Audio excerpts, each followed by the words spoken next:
Láska je jediná spása a všetko, čo je láska, zahubí, to tiež obnoví v novej sile a láske vesmírneho priateľstva. Toto priateľstvo je nekonečné, vesmírne a obrovské. Všetci sa v ňom môžeme stratiť, ale tiež znova obnoviť. A naša sila, obrodenie, závisí od lásky, ktorú ukážeme v tomto živote. Od lásky závisí aj naše šťastie a naša budúca identita našeho sveta.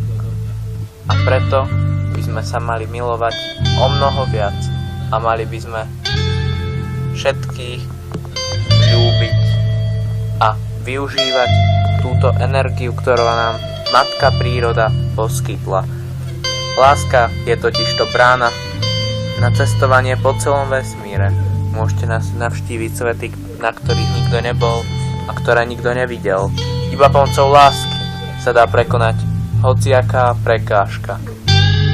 Satan nás učil, aby sme lásku neznášali, ale Boh nám otvoril oči a ukázal vesmírne svety. Láska je úžasná veličina. Je to nádherná sila, ktorá spája všetko živé a neživé do jedného celku a so silou prírody prichádza a zachraňuje.